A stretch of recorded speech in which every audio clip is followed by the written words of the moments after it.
Richie Goods is a phenomenal bassist, well known in the music industry, has been producing.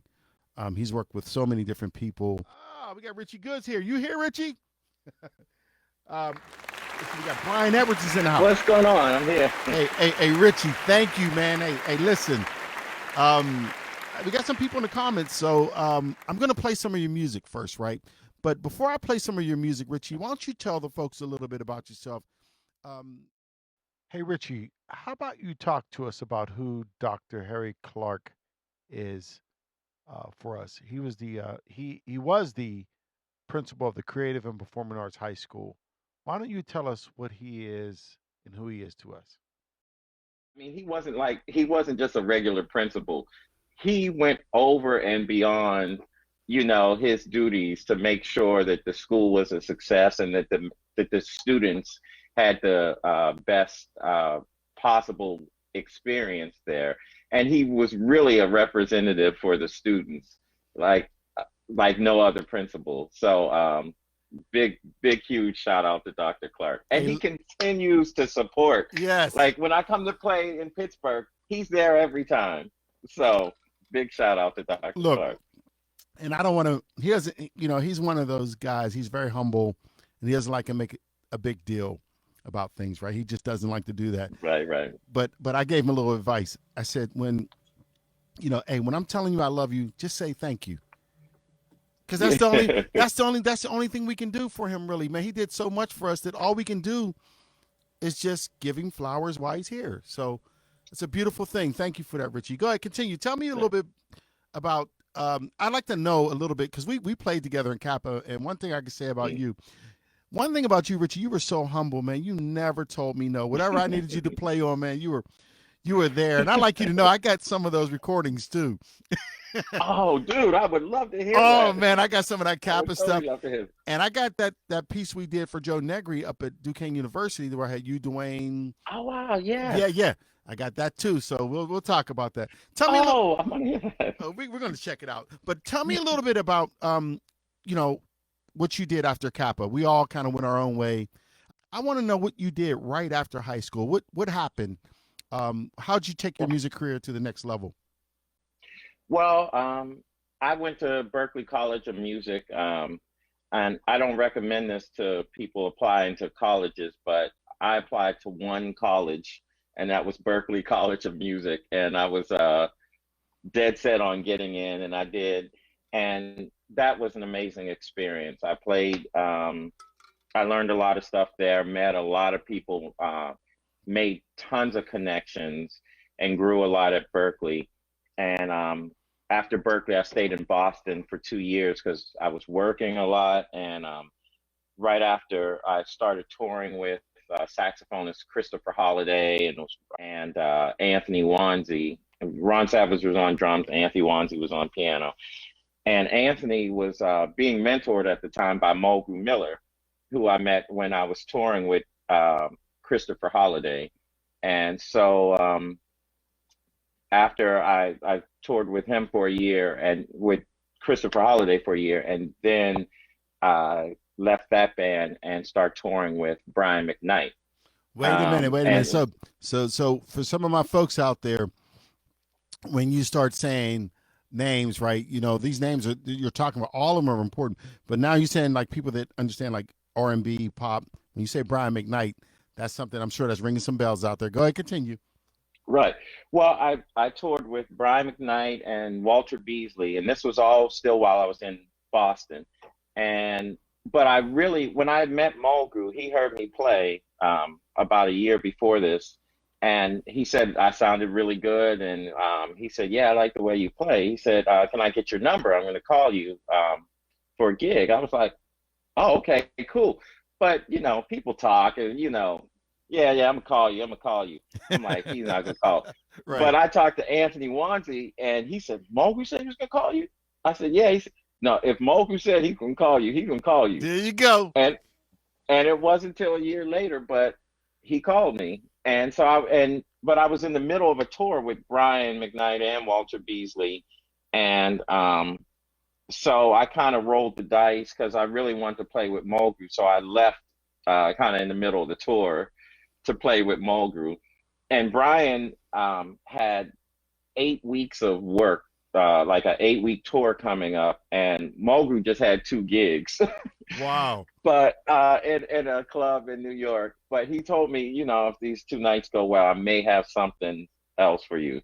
So I was just gambling, and fortunately it worked out. He liked the way I played, and that started a 9-year tenure with Mulgrew. Nice, man. And that's really how I got my name on the scene was that gig with Mulgrew. Yeah, so we all, you know, it's funny as musicians, man, you all have that one little first situation that like, okay, I'm here.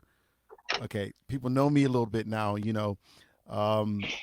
If you're in a business and you get with somebody that's already has a platform that's already established. And I think that's, you know, you were talking about me being humble, and the thing is, I just feel like it's not, I know I've worked hard over my life in music. I've worked really hard, but still, I think the bottom line is my talents were a gift from God. Yes. And I feel like it doesn't matter how hard I work, and I want to say I did this or I did that, and I practiced and this, but at the end of the day, God gave me this natural ability, and I'm just using what God gave me. I'm trying to, you know, I don't want to take that for granted. So that's part of the reason I work hard. He gave me this gift, this chance, and I feel like it could be taken from me at any time. I feel like if I was too cocky, God could just snatch it from me, you know. And I also see so many talented musicians out there, just like, and I feel like I see guys, other bass players that I'm like, oh my God, he got way more talent than me. He got more chops, more facility, whatever. But somehow God has blessed me with the ability to work, you know, to tour around, to do so many things. And so I don't take that for granted, and I feel like I have to stay humble. You know? Yeah, Richie, and I appreciate that. You know, I think we all, any of us that got any sense, we know where our talent comes from. It's a grace thing, you know. Well, in terms of producing, like I've been producing since high school, really. I didn't have a studio back then, but I feel like I was blessed, you know, just like you're blessed with a talent to play an instrument. Some people, everyone is not cut out to be a producer. And Right. I think, Say that again. Say that again, please. yeah, every musician is not cut out to be a producer. Right. And I hear some self-produced records, and I'm like, dude, this record could have been really killing if you had a producer. A Like, producer that understands process. right. Well, one thing a producer should be able to do is envision the whole picture, From beginning to end. be able to, and you know, like, and so when I'm producing someone else's stuff, I try to get a sense of where they want to go. But usually they can't envision it. So I envision the whole thing in my head first. Awesome. But then after that, I find ways to make that happen. And it's different from song to song, from artist to artist, depending on who I'm producing. Sometimes I'll just play the piano, maybe play piano parts, and just and write everything out. We go in the studio, and I tell the musicians, you know, kind of what I want. Sometimes I'll do a whole demo. I'll play drums, bass, guitar to get a clearer vision of what I want. Right. You know, it could be a lot of different things. I just recently produced a record that's actually doing really, really good for a vibraphonist named Chin Chin Lu. Ooh, we gonna slow down right there. Man, that girl is Chin Chin. She's bad. I didn't know of her until Yeah. I streamed your birthday thing, man. I streamed it, Right. And man, I'm telling you, man, whoo, man, Chin Chin. Yeah, well, not too many people knew of her before last year. She was touring with Jeremy Pelt, and I did a tour with them, and I met her, and I was blown away by the way she played and the audience's reaction to her. Yeah, So I was yeah. asking her, but this was her very first tour, her very first jazz tour, and I was like, you need to do a record. And but she had no clue as to what to do. Right. So this was really, I mean, roots. I mean, from the ground From the up. bottom, And talking about from the beginning, the starting from scratch. yeah, I told her, I said, look, let's figure out what it is you want to do. So we just would talk and talk about music, and we would listen to a ton of music, and I start getting an idea of which way she wants to go. So and I helped her arrange some of her original songs. We got some cover songs, and I said, first, what we're gonna do, we're gonna experiment. We're gonna get a band, and I was like, you need to have the right musicians. So I helped her pick musicians, and I said, we're gonna start doing some gigs. Now let me ask you a question real quick, and I'm interrupting you for a reason because I got my audience is with me, and I want them. You know, when you're thinking about getting musicians for a gig, there are people that, in my mind, that are great session players, and then there are people that are great performance players. Right. And when you're doing a session, you're probably thinking, you know, and then sometimes like yourself, you're both. You're a session and a performer. But there are just some people, man, that like session wise, man, I think I'm more of a session player. If I get a chance to think about what I'm doing, I'm awesome, right? Right. So I would be great in a session and not bad in the live performance. But tell me about like some of the musicians that you work with that actually you see as like some of the best session players that you play with as opposed to performance. Well, most of the really good session players, I mean, that I work with, I mean, they're great live and in the session. It's absolutely true what you said. A lot of people are not, because especially I know some really players that are really good live. They have this energy. Yeah. But in the studio, it's either the sound that they're not sure how to get the right sound, or you know, to perform in the studio, because it is a different vibe. But one of my favorite drummers is Lil John Roberts. We went to Berklee together. Well, I recognize that name. Whoa. Yeah, he played with Janet Jackson for 20 years, Stevie Wonder, George Duke, anybody, George Benson, you name it. And he's been playing with he played on on two of my records, and he's been touring with me. He lives in Atlanta. And then Cedric Mitchell on keys, same thing. He toured with Whitney Houston, Kenny Garrett. He's Maxwell's music director, has been for a long time. And he plays organ, piano, gospel music. But in the studio, this dude is a beast. Yeah. And he just knows how to make things just gel and sound right. So I love that. I love that. Hey, listen, I want to give these folks that's been waiting, I want them to hear some of your music. Okay. And when we come back, you'll throw your little thing on mute for a little bit, but when we come back, I want you to talk to me about your process. You started to go into it a little bit, but you'll give the title of the song after we hear it. Tell me a little bit about your process. I just want people to hear what this man does. We'll be right back.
Man, you there, Richie?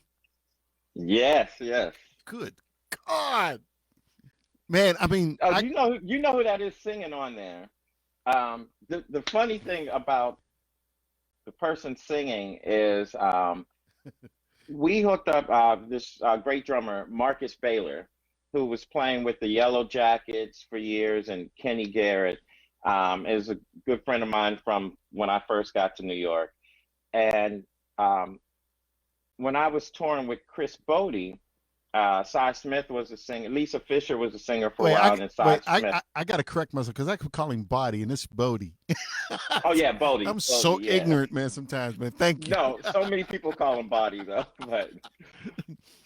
but so I'm Marcus Baylor calls me. He says, "Yeah, listen, I'm doing this gig. Can you come make this gig with me?" When I had a break from Bodie for a couple weeks, and so I went and did the gig, and his wife was singing on the gig, and I was like, "Oh my God, she sounds amazing!" And her name is Jean Baylor, Wow. and so I told Chris Bodie like he was looking for a sub singer for Psy. I said, "Oh, you should get Jean Baylor."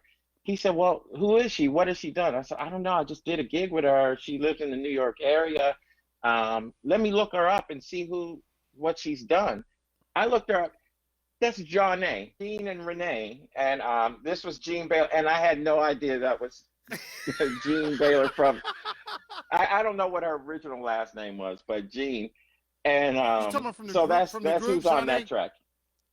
Was that? So the group, Shawnee? Yeah, the group Johnny. It's Oh a group wow. thing. Game, Mr. Yes. DJ. Yeah.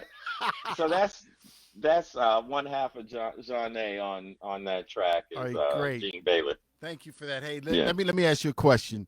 So when you're putting that track down, when you're like you got into your process a little bit. For people that don't understand music, what's it like to sit down and get your concepts together? I mean, do you start with like, get on the piano, or you on the piano just, fiddling around with the piano a little bit and then start coming up with a melody, or you just, do you wait till the idea come to you, and just start, put the song down Yeah. first and then vocals? How do you work it? Okay. Well, first of all, I some things just sporadically come to me, and I go downstairs in the studio, but normally I have deadlines for myself, and so like for this record, I had dates I wanted to record the record. So I've just like people go to work. I go down to my studio, and this particular record was all Mulgrew Miller songs. It was a tribute to Mulgrew Miller. Okay, what's the name of this song, And, please? Because we did not even give the title of this song, which is oh important yeah, for people that are going that's to want to find it. that's a Mulgrew Miller song off my latest record. The record is called My Left Hand Man, and the song is called Second Thoughts. Got you. And so Throw that in the I took comments. Second thoughts. Second Thoughts. Got you. And I said, this is a song I want to try to flip it, make it a little more soulful, kind of R&B-ish, jazzy. And so I said, I think this song could work. So first I just go down to the piano and I just play the song. I play the chords and the melody to see if it's speaking to me. And it was. So I'm like, okay, let me think, what does it need to flip it? Yeah. And I said, well, maybe let me change up the bass line.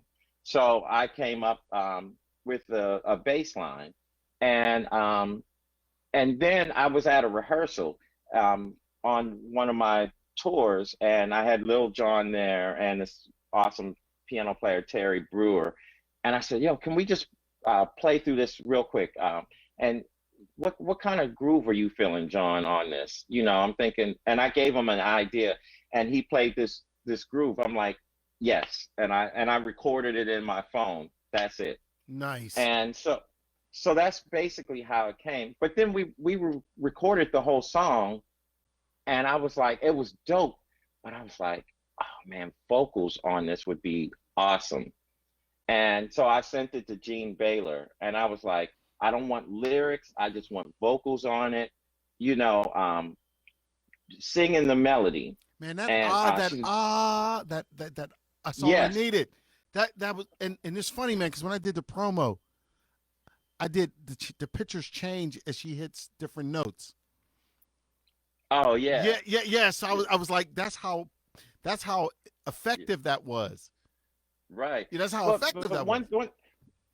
one thing when I'm producing, I try to give the musicians as much freedom as I can, Of course. because I feel like I get the top-notch musicians, and I respect their input. And so for me to try to tell the drummer everything to play, the keyboard player everything to play, I feel like I'm doing myself a disservice. I got Lil Jon Roberts on drums. What what do you got? What do you think this song should have? Yeah. And usually he comes up with something I love. But if I don't love it, I'm like, no, I'm not feeling that. Can we maybe change it, or I'll give him some ideas. But I try to give the artist freedom. And with Jean, I gave her very minimal directions, and she recorded it at her place. And she said, what do you think of this? I can change it. It might be too much. I listened. I was like, oh my, perfect. I was blown away. Great. That's wonderful, man. Hey, listen, I'm going to go back to another one of your songs. Okay. Man, this is wonderful, man. Hey, thank you so much for showing up for me. And I am so glad that I'm able to introduce you to my audience, because Brian Edwards and I always talk about, man, the way this music thing is now, is one fan at a time. With everything that's going on, we got to like really interact with our fans. We got to interact with people that like our Right. music, right? And we got to start, True. it's not about being stars anymore. It's about like really having that one-on-one interaction with your fans. You know who really taught me about that was Prince. Prince taught me. He used to have his own websites, and he used to talk to people and give them little discounts and into his Yeah, concerts. Right. I think that's really important. I mean, show your fans that you care, that you're thankful that they're supporting your career. Yeah, absolutely. Okay. So I'm gonna play another song. Man, these you sent me three of them, and it's like when I got I should only send you two. you made it But hard for I me, didn't man. know. You made it really hard for me. But I'm just gonna go ahead and play Well, this. which one you got? All right, I'm gonna let you hear first. Let me know if it's the right one. Let me know if it's the right one. Let me see. I'm gonna play it first. This right here. Oh, that's Wait a minute. Wait a my minute. slides. Wait, I love my slides my on the face bass. is like so bent up right now, man. Good God. Yes, yes. Man, I took a picture off of your Facebook page when you had that funk face, and that's what I think about with this song right here, man. I'm gonna go ahead and play this Yeah, song, man. I'm gonna let the people hear it. yeah. Go ahead. That's cool. Yeah, man. You can go ahead and put it on mute. I'll get back to you in 1 second, man.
Man, oh man, oh man.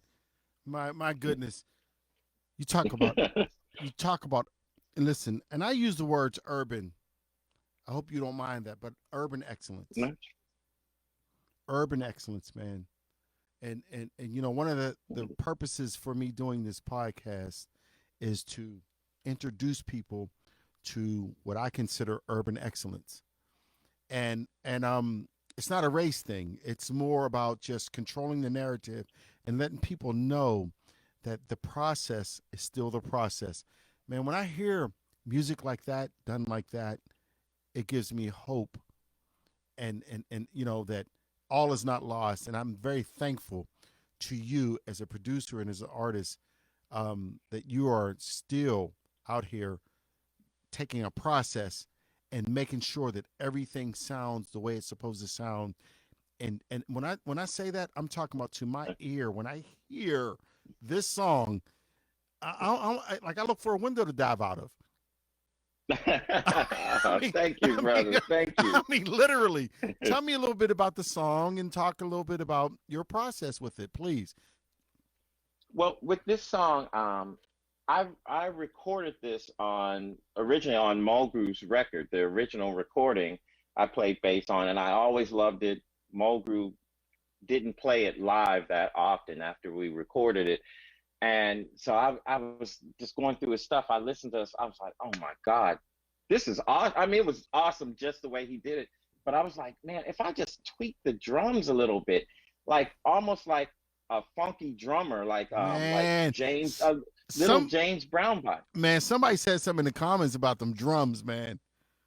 That's Lil John Roberts. Man. I mean, and we did a rehearsal, and I was like, yeah, on this. I'm playing the original bass line, but maybe you could put like kind of a James Brown, like funky drummer thing on it. And he said, well, how about this? And he played that groove. I'm like, yes, yes, yes. And that's really all I did to that song. And then just, you know, the production and the instrumentation and getting the mix right and everything. Okay, wait. Let's teach some people some new words. Spacing. Yes. Let's teach let's on a very basic level. Let's talk about spacing, you know, engineering terms, spacing, putting those instruments right, you know, in a virtual, like almost in a, you know, 3D. You know, we used to have XY, now we get XY and Z now. You know. Yeah, right. Talk about that a little bit and make the listeners understand. Like, say it as basic as you can, but get them to understand. And I'm gonna challenge you.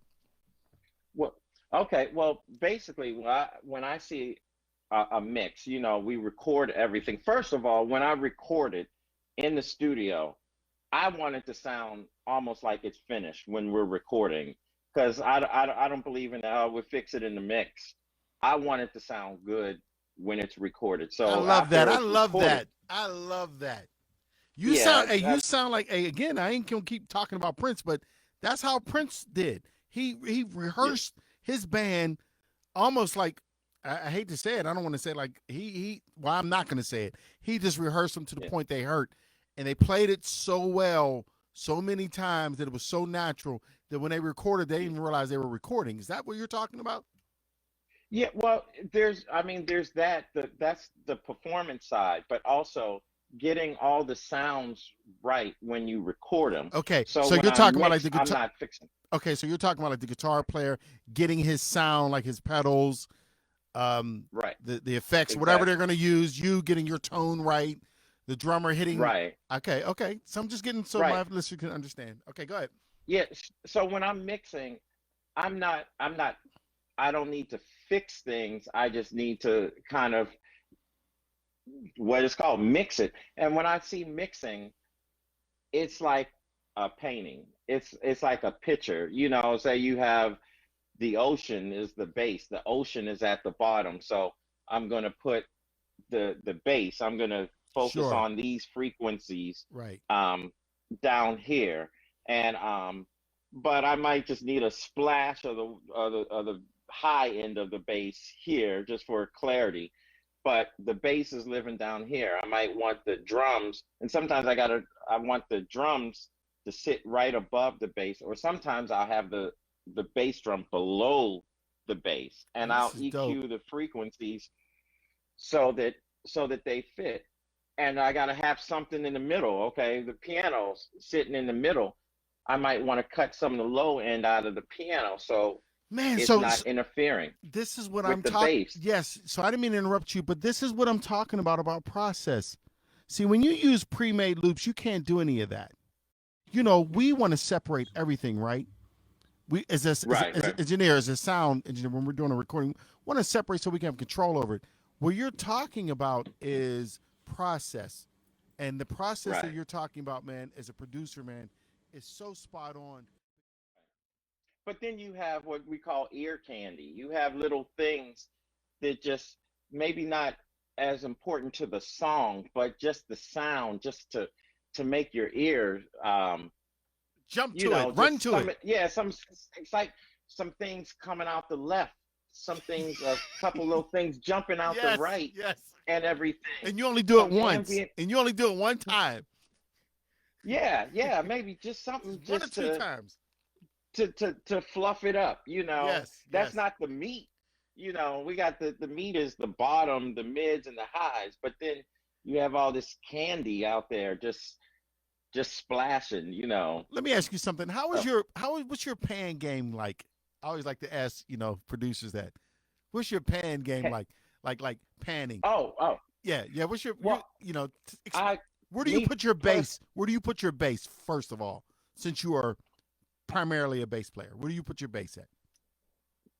primarily, not all the time, but all 90% of the time is right dead center. Right up in the middle. Thank you. Yes. Yeah, right in the middle. Where's your And kick? Where's your kick drum? oh, right in the middle. So see, man, we teaching somebody some things right here. You and I are giving a Berklee Yeah. College course. And why is that? Why are you putting that bass drum? And does your bass drum and your bass, do you use that do you sync it together as much as possible so that that bass drum and that bass sounds like Oh, almost one instrument? oh yeah, yeah. But you know, sometimes it depends on the track, the kind of track I'm doing. You know, I might and the nature of the drummer. You know, if I'm using sample drums and everything, do I want the bass and the bass drum to sound like one, or do I want to put one just a little frequency wise, a little higher, or sit a little higher and a little lower, so that they do sound, they're hitting the same time, but they sound a little different, Right. you know, like so you can distinguish between the two, Okay. you know. Nice. So, but I tend to like a really wide mix. So I do things to keep that bass right there in the middle, and then some of the other things, whatever I could, you know, maybe some of the keyboards or the guitars, I'll spread them out Yeah. wide. Man, I love that. I But love one thing, you know, one thing I really want to experiment though, because I'm kind of I love 60s, 70s rock music. I'm a huge Jimi Hendrix you fan. all back in Kappa, you were a Yeah. hippie. You were a Oh my, hippie too, yes, man. yes. Yes. And the things they would do with their mixes back then, they would have the drums in the left, the vocals in the right, Yeah, man. and Just don't right. stuff like that. And you know, Jimi Hendrix, he would do stuff. He would have, Mic and the you amp know, like from mic and the amp in different goofy ways and right. yeah, yeah. And there's a couple songs. Jimmy, his vocals are over here, the drums are over here, Yeah. and or the guitar is over here, and in the middle of the song, it just shifts. In the middle of the song, it goes, the vocals go from right all the way to the left, and the drums come from left to right. It is so cool. I want to experiment with trying to doing something like that. Well, listen, I want to give you some homework. Okay. You and I never worked together, but we're going to work It's together a now. pandemic. It's a pandemic, so I got time. Yeah. Look, We are locked down. you and I are going to work together. Let's do it. I posted something on in the group. You're a member of it now. The Kaz. I posted something in there, and it's a funky song. It's just one little clip. I want you to take that, put your band together. You know, your band, you're doing your little funky thing. Yeah. Listen to it. Do your thing with it. It's my gift to you. My gift to you. Oh, and I want to listen. I want to see. I can't wait. I can't wait. I can't wait. I want to see what you're gonna do with it, because I know you don't. Do you really work? Do you work with horn players at all? I do not normally in my band, but my next record, there's a arrangement of a song I did when I did a gig, and they specifically requested a horn player. Yeah. And this dude just killed it. So, and I did arrangement of this song that I'm not going to tell you what it is now. You'll hear when the record comes out. Okay. But I'm going to have him play the song on the record. Okay, you got your assignment, and I'm looking I'm looking forward to it. It's in a group. You can look at it. It's like it has 3 different levels. It's this goofy little thing I used, like 3 different things. Listen to it. It's funky. Let me for everybody who's listening, please tell everybody where they can get your music. Give your information, and not only where they can get your music, because I know your website is www.richiegoods.com, correct? Yes. Okay. We're going to put that in the comments. Doc, put that in the comments. Also, go ahead. I'm going to share my link tree, which has links to my records, to my website. All the links are on my website as well. It just has all my links, so you could click and you can have access to everything. Say it slow so that we got somebody moderating our comments so she can get that in the comments. Go ahead. What you got going on? Hey, I've been posting your stuff, man. Like that birthday thing, man. I was getting ready for work. Like I had to go to bed. I stayed up to watch that. You know, with Chin Chin. Really? Man, I was jamming with you, man. It was your birthday, and you was feeling good. You know, you had your little ghetto, your little ghetto setup going on. Yeah. But it looked good, man. Hey, look good. That's all that mattered. I set up my basement like a little club because I Man, have a loved studio it. here anyway. So I set up I got some lights and curtains and stuff. And so basically I've been doing I'm doing live streams. I'm doing another live stream Monday, March 8th, in about a week. And that's a free one. You don't have to pay. It's sponsored by the Queen's Library. Gotta love that. Oh man, thank you so much thank you so much for having me on here. Like it's just awesome, like reconnecting with people from college and from high school and everything. And those bonds, it seems just like they never leave. It's like we haven't dropped a beat. Man, Kappa roots run deep. That's what I always say. Yes. That bloodline runs deep. We got some folks that are out there doing it. I run into cats, every once in a while. Maybe I probably every 2 years I run into Stan Chance Howard. Man, I talked to him. Hey, listen, I'm trying to get him on here. I was in Jakarta. What? I was in Jakarta. Yeah, and I was like, I know he plays with Candy Dolfer, and I saw Candy. I was like, oh, Candy, you're here. Is Chance here? She said, yeah, he's right there. Wow. We hung out in Jakarta. We hung out somewhere in another country too. We ran into each other, and then we ran. I was playing in Minneapolis. He came out. We hung, and me and he and I have been talking a lot, man. So hey, he's been doing a lot of tragedies lately, but hey, let's keep him in our prayers. But I definitely want to get him on here. He's a silly dude. He's a silly dude. You know what's the funny thing about you? I know you just had Brian Edwards, and I saw he was on here. Yeah. 1 week. This was years ago. I mean, maybe 15 years ago. But I came to Pittsburgh on a trip, and I caught the train.